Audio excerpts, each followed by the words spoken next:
It is time. I got the thumbs up from the back, so we're ready to start. It's good to see all of you here in this mighty cold morning, Christmas Day. We appreciate you being here. Appreciate those who are online with us too. And I'm glad I've got my family with me.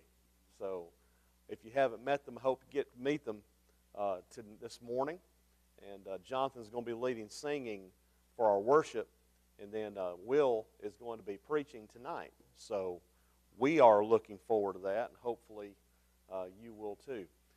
This morning, what I want to do is go a little bit in a different direction from what we've been doing on Sunday morning. Scott's doing a great job talking about the book of Isaiah, and I wanted to go in a different direction from that because of some articles that have been coming out of late about the state of Christianity in the United States and around the world.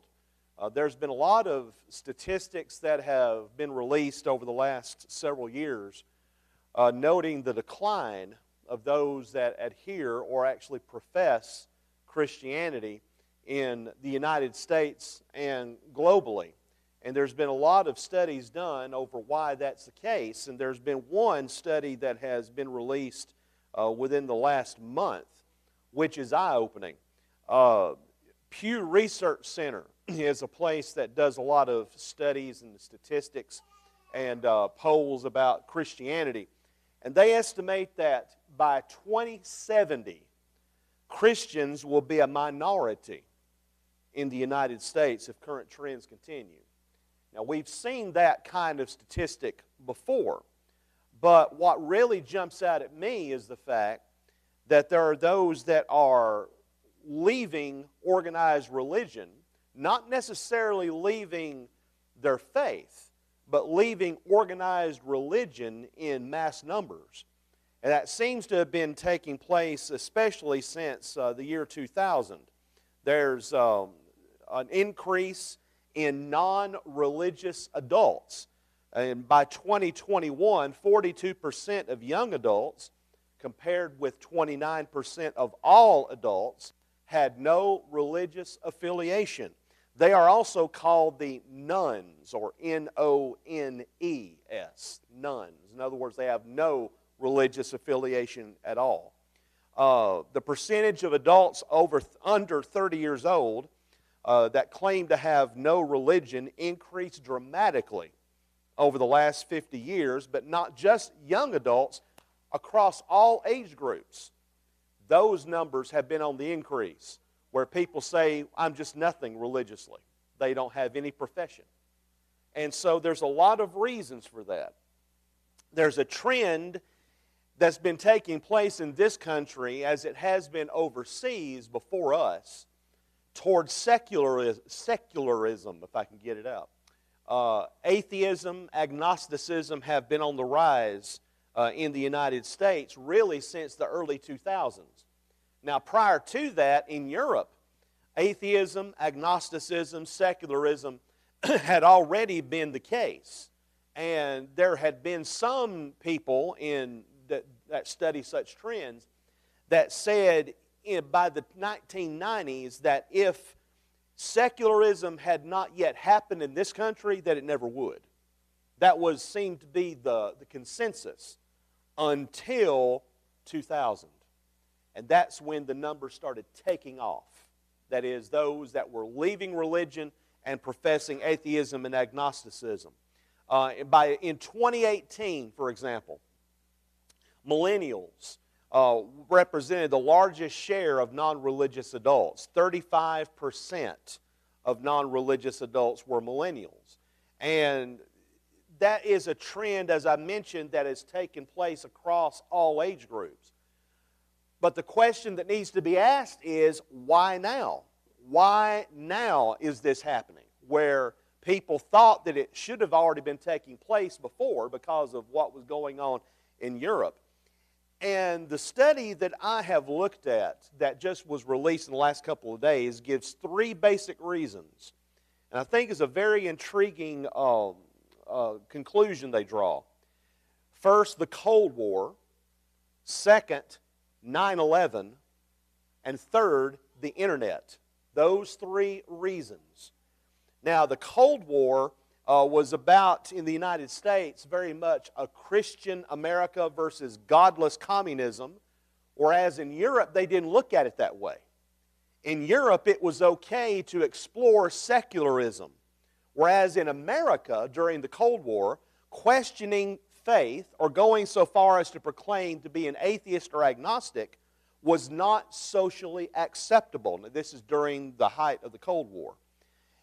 Then also, when 9/11 happened, that really shifted a lot of thought, where you started seeing more of what was called the new atheism, with many prominent people coming out more and more, publicly questioning faith. Men like Christopher Hitchens and Richard Dawkins, among others, very prominent atheists. And it became socially, in the United States, after 9/11, okay to reevaluate what you believe. As one writer has said, those atheists opened up a non-religious space, those prominent atheists that came out. And then the internet started really taking off in the 2000s. It gave people access to communities of people who were also questioning their faith. When you're raised in small-town Texas or Idaho and everyone you know is some kind of Christian, you're in kind of a bubble. And then with the internet, this writer says, you start getting support groups online with thousands of members, and that helps erode those bubbles. And so you've got groups of people that think like-mindedly that are now beginning to question faith, and they begin to start shifting away from it. So those three basic reasons are given, which I think are very intriguing, and I think they're on to something. Now, the reason why I'm bringing up all of this is to simply show to us, in not only here at Elmore, but also in churches of Christ in general, that we're facing a challenge. We're facing a challenge in this country that I thought that I would never see in my lifetime. But I think back to what my own father used to say in the pulpit back in the 70s and 80s.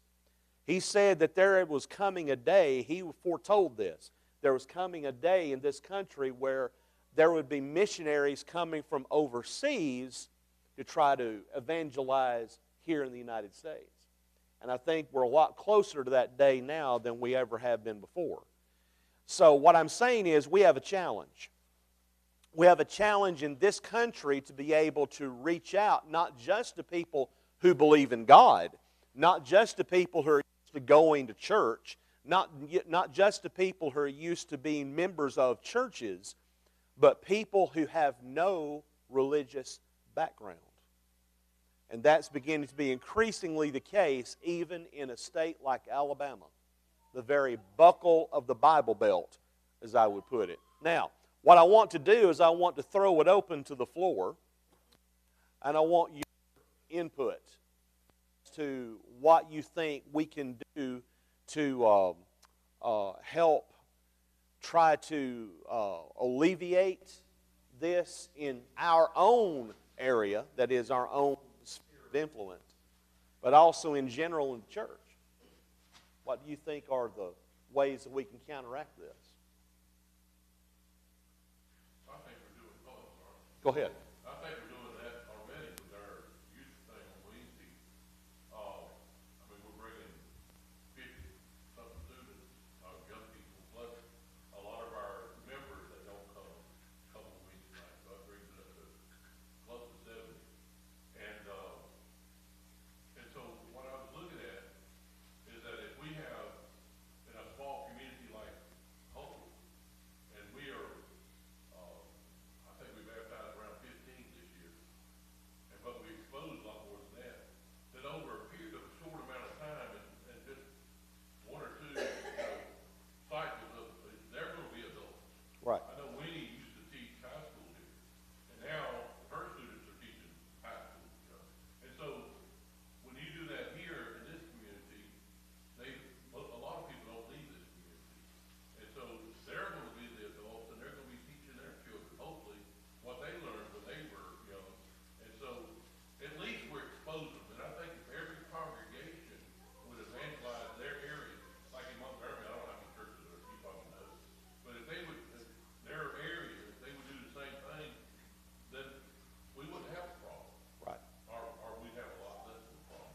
Yeah, it opens doors to the families.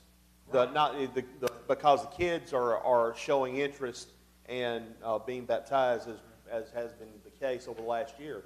That exposes the families in general to what we're doing, what we're about. It gives us an open door. Right. 10 years, they'll be adults. Right, right. Sam. The concept of the Antioch Initiative is to take back our nation by taking Christ to our nation. And there's places all over the United States where the congregations are just very far apart. Right. And Northeast is one of those areas that extremely some of the congregations there are 100 miles apart. And in wintertime, you see what this little ice here, what it did to us. Well, imagine that they have it for months on end. And being able to drive a long distance like that is just out of the question. So I think we've got to do a better job of that.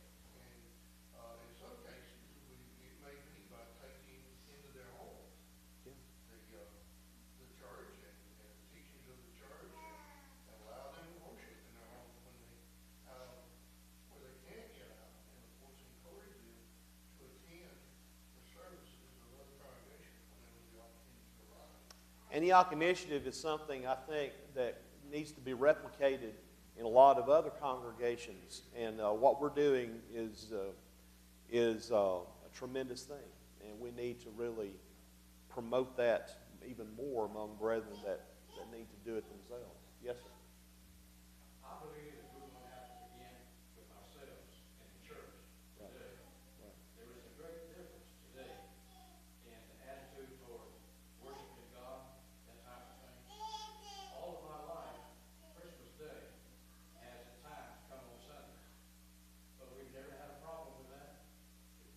I have never been involved in calling on services on Sunday and that type of thing, which indicates to the world that putting God first is not really that important, it seems to me. And if we're going to change this attitude in the world, we're going to have to be changed ourselves. People have to see that Christianity is number one with us. You're exactly right. When we were coming over here from the house, I was noticing how few cars there were on the road. And that's in part because of the holiday, but I also noticed how many church buildings, not churches of Christ, but church buildings otherwise, how many had closed their doors for Christmas Day. They weren't meeting. And it's striking. So, yeah, I think that sends a signal. It really does. And there are justifications that are given for doing that, but I don't think they're legitimate themselves. But still, yeah, what we have to do ourselves is to make sure that we are demonstrating consistency in what not only we believe, but what we practice. No question. Scott. I tend to ignore him anyway. Go ahead. It's fine. You can ignore me. Okay then. There's two thoughts I was going to give.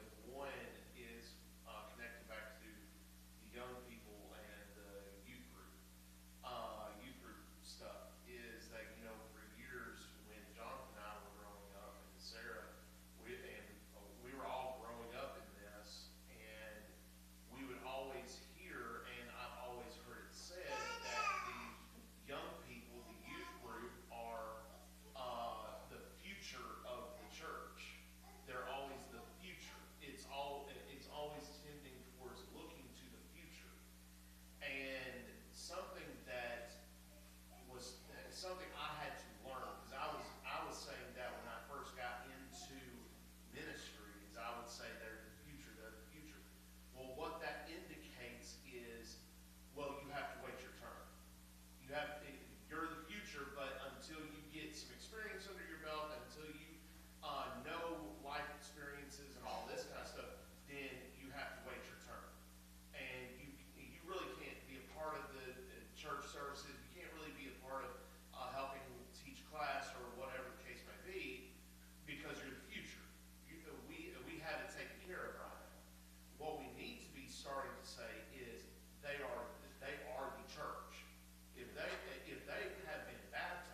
remember that.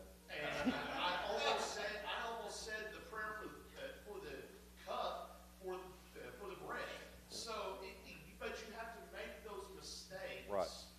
to be able to know what to do better in the future. Sure. And a second point is, I'm going on my 8th year of full-time ministry.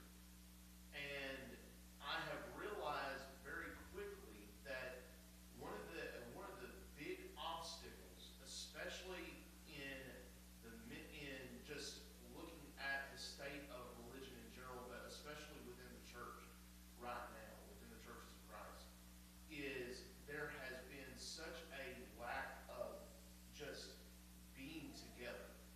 We have pinpointed everything that has separated us. Yeah. We have pinpointed everything that has divided us. And I'm not making a big statement about anything like that. I'm just saying that Yeah. we have become so, for lack of a better word, ingrained in this is what separates us from everything else, Yeah. that we haven't actually said, well, what are you for? Yeah. And Sure. there's a lot of churches out there, there's a lot of places out there, and there's people asking and searching and wanting to know what they can do to get and to be better in life and to find a better way of living. And so that's something that they really need to, we need to really focus on as well. Yeah. Scott, you gonna say something? Yeah, I'm going to go from a different direction. Do. I think that we have enjoyed a period in our history in which Christianity was the sort of lifestyle and understood. Right. We've enjoyed that kind of, whether it's denominational Christianity or Catholicism or whatever, it's just, there's a belief in God and all that. We've enjoyed that. That's been great as far as having people sort of like-mindedness. Right. It's never been like that in history. No. And This is the exception, isn't I it? think that we're coming into a phase in which our Christianity is being challenged. I mean, I think of the fads and all that happens and trying to do this and that. It's sort of like when there's a famine and when there's difficulty, all you're interested in is finding food and water and surviving. Well, we have enjoyed in this country a level of spiritual fellowship and able to read our Bibles and talk about it, free speech and all that, that maybe we have become fat, happy, and Complacent. so we've gone in the direction of other things and other fads, and we argue and stuff like that. But if it were a state of survival for the church, Yeah. I doubt that any of these things would be existing. You wouldn't worry about the styles of worship. You'd just be worried about being able to exist. That's just evidence of our being complacent. Yeah. We're not worried about too many things. Now things are starting to change a little bit. And I don't know. This is almost like God's awakening the church to be Yeah. holy. And it may one day come down to the fact that our congregation survives by being what it ought to be. Yeah. And we reach people one person at a time, and like leaven in the world. Yeah. Um, That's the way it ought to be anyway. Just do it one. That's how it was. Yeah. And so I think we might be moving into more of a way of the reality of life in the church. Yeah. Which is it's unfortunate that maybe we have taken it for granted that we could have accomplished more during this American peace, religion, all that. Yeah. But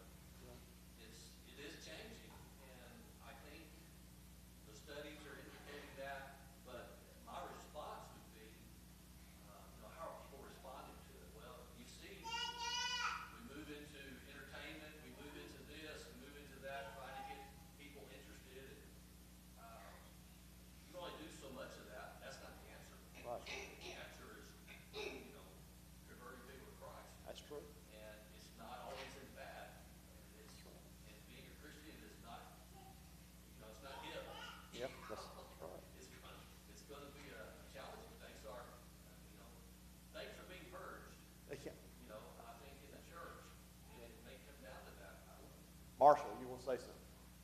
Yeah, part of this equation you mentioned was the internet. Yeah. I find it ironic that just over last weekend we were having our family Christmas. I got an 8-year-old grandson that goes to a small Christian school in Woodburn, Alabama.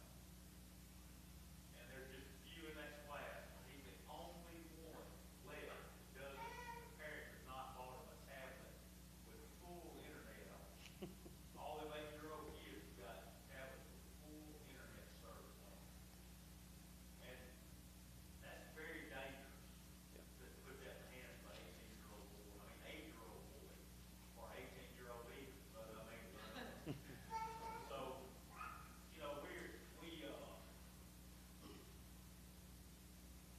we have this in front of us, which is the greatest tool for evangelism probably that's ever been given to us. Yes. But at the same time, we catch ourselves wandering into sin that we think we're stronger than the temptation. And there's a lot of people that succumb to that temptation. So we need to personally guard ourselves. I think of the late Gaddis Roy. Remember the great gospel preacher many years ago, one of my teachers, in fact. And he used to say, anything that is a virtue can also be a vice. There's a virtue and a vice. The internet's a tool. It can be used for good or it can be used for evil.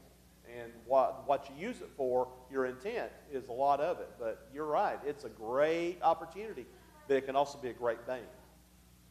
I'll say a second thing that we can do, I think it'll change things for people. We have to start from within. Today, when young people are sent off to Trinidad or some other place, what's the primary thing they do when they go off places like that? Paint houses, that type of thing. We place the emphasis upon physical things like that. That's good. I'm not saying we don't need to help with things like that. But the main emphasis is to try to teach people, preach them the gospel. Right. And we need to instill in our young people that that's the most important thing, not physical things, but spiritual things. The whole world has changed its emphasis now Yeah. from spiritual to material. One of the many things that I appreciate about our president at Faulkner, Mitch Henry, is the fact that he's placing an emphasis on mission. Yes, go overseas to Africa and do medical missions, yes, but one of our faculty members goes with them to actually be involved in helping them be able to teach people the gospel of Christ. So I think you're right. A stress in mission work. And that's what President Henry is trying to emphasize on campus as well as overseas. I think Jimmy had something you wanted to say first. I read an article the other day. I forget who wrote it. I think we all agree. One of the most dangerous things in the church today, and it's one of Satan's greatest tools, is apathy.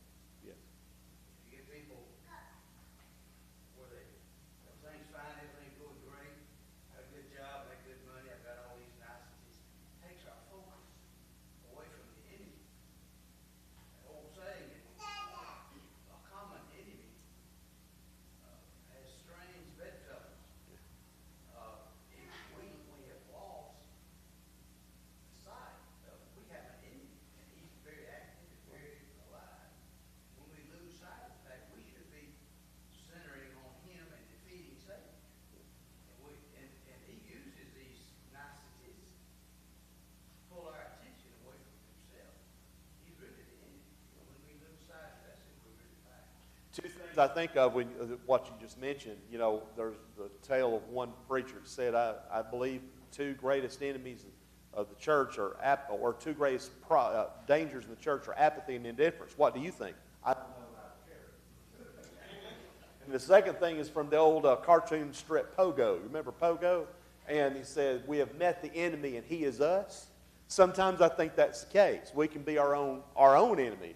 But the fact is, Satan is the enemy. Yes, sir. One of the things that Brent Michelbine introduced me to a fellow from Scotland, who's a preacher over in Aberdeen, and come to find out, one of the biggest problems that they have in Scotland is humanism being taught. Where, yes, the Church of Scotland, being the Presbyterian Church, it rules the country. But even they are falling short because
you also did some Scotland work, and so funny you mentioned Scotland because Jonathan has been over there, and of course my dad made 3 mission trips over the years. So, you know, they're actually trying to get out as much in the community as they can. When I was there doing work with Jack Strachan and them, one of the biggest things that we did was we went and fed people at the homeless shelter. We would go into retirement homes and read to them, not necessarily just Christian literature. We were just reading to people that didn't have people there with them. We were making an effort to be in the community because his viewpoint was that's the only way that we're going to make a difference. That's the only way that people are going to come in the doors. I mean, there were several people at that church that the only time they had seen a Christian, a member of the church, was at some event. Like, I mean, they had a booth, they were giving out food, they were giving out shelter, things like that. Will. Dale Jenkins put it this way: there are window events where people can come and see into what you do as a family, as a church family. Those are events that are inside the church. Those might be a VBS, a gospel meeting, a singing, a youth devotional, a youth rally, whatever the case is. Trunk or treat. Those are window events. There are, as John pointed out, there are community events that you have to go in to those places. And the thing is, and this is one of the keys to what has been said so far, is we cannot get so dedicated to the 4 walls of a building. Acts chapter 2, verses 42 to 47, it clearly states that they went from house to house. They were not beholden to a building. They broke bread with each other. It was seen within the community, within the towns. They broke bread with each other. They had favor with all the people. Everyone knew who the Christians were. Even when Saul is being sent to go and round up the Christians, they told him, round up the people who are of the way, because they were known among the people.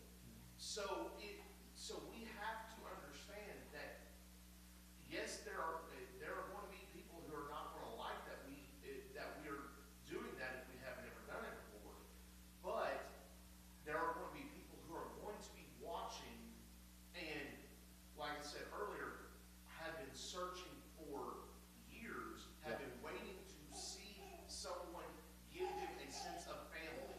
Yeah. For the first time in their entire life, they have a sense of family, and they need that. To show you that my entire family is engaged in this, my sister just sent me a message. She's watching, she and my mother. She said, start at home, then go out into the community, etc. Like the early church, started at Jerusalem, then out. Thank you, Sandra. But the thing is, that's the thing. We've got to go out into the entire community. And I think everybody has been on the same page, which I knew we would be, about that. But one... They got a I mean, David? He's Scott, I'm David. Go ahead. They got a thing at Hopeful, which we're trying, me and my 2 boys are trying to figure out how we can get involved with. They actually pick up the kids at the school, at the middle school, and take them to the Baptist church in Hopeful and teach a class using the scripture and everything, and bus them back Yeah. to the school. I mean, I've never heard of stuff. Yeah. They're doing that at Hopeful. Yeah. And we're trying to get, we have a bus. But it's during the week, during the school day. Yeah. So we're going to try to get involved in that program too, because it can't just be the Baptist church. It's got to be open to all the churches. Yeah. So we're going to try to get involved in that next year. That'd be good. One other thing, too, that we need to think about.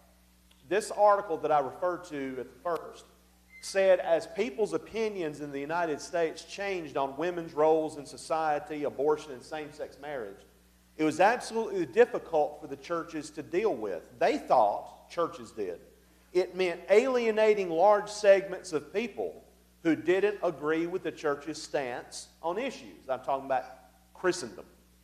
Then he says, but if you look at the Episcopal Church, which has changed along with the culture, its numbers are tanking.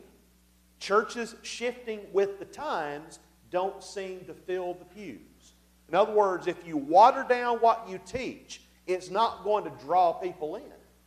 This article also says, when Catholics say the reason young people are leaving is because they disagree with the church on abortion and contraception, they do disagree with the church and abortion and contraception and gay marriage and all sorts of things. But it's very unlikely that if the church changed those positions or softened them, that those people would not leave or they'd come back. In other words, it wouldn't make a difference.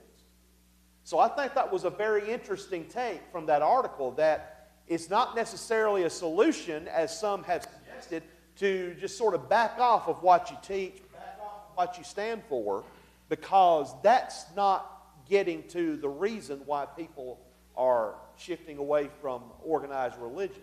And again, when we teach the truth, we've got to teach it in a way that makes it clear that we love souls, that we love people, that we love all men and women, but we're not going to back off of what the Bible says.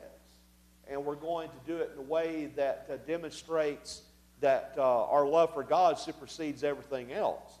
But because of our love for God and Christ, we demonstrate our love for people in the sense that we want people to be like we are.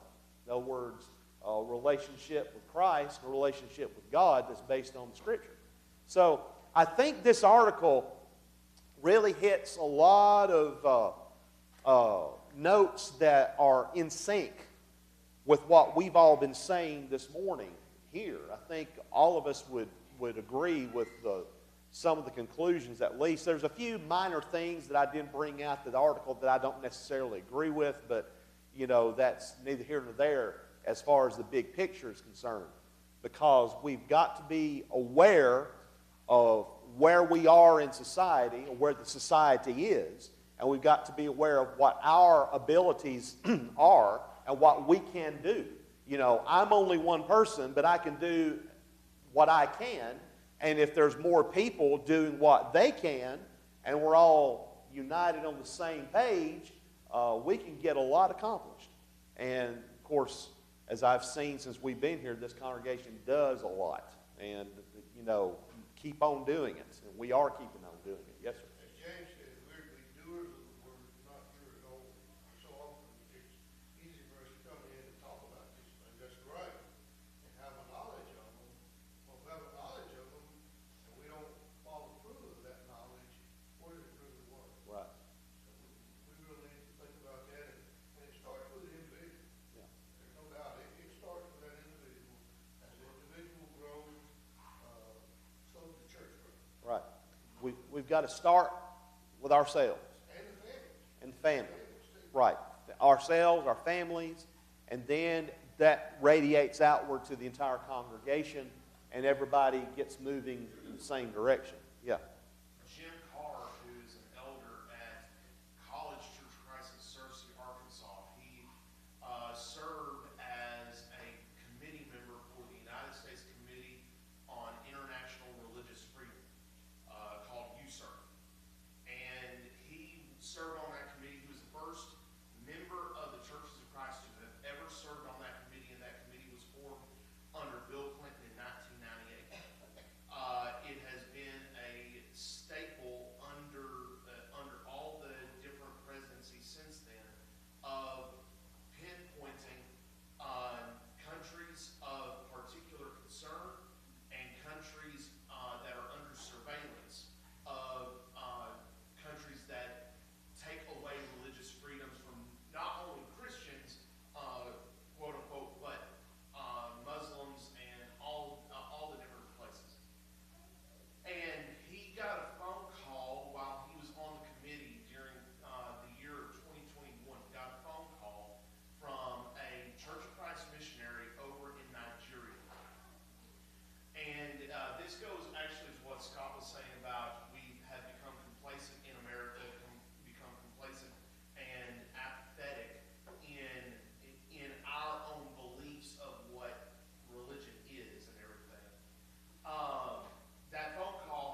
think, as you said, that piggybacks off of what Scott pointed out in the sense that we're being complacent. We're taking things for granted too much. That we've had it so good, quote unquote, for so long that we have forgotten what the Bible actually says about what the early church went through. And how that those who were scattered abroad went everywhere preaching the word.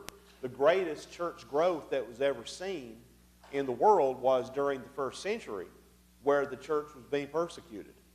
And the church was being persecuted from the Jews, of course, but also from the government. And so, you know, I think we've got it backwards, we, in a general sense. When we think that, well, our religious freedoms are being taken away, it's going to be horrible. Really, it's an opportunity for the church to really start growing like we used to grow, like we could grow. So, you know, practicing our faith, preaching and teaching the truth, beginning at home, radiating it outward, that's, I think, the solutions that we need to focus on. And but, you know, I knew this was going to be a different kind of class, but I think these kinds of things need to be brought out, need to be talked about and openly, because, you know, we've got to get back to the business of reaching people with the gospel. And it begins with us. Any other comments, questions, or snide remarks before we get through? All right. I'm giving you 2 minutes of extra time. Thank you.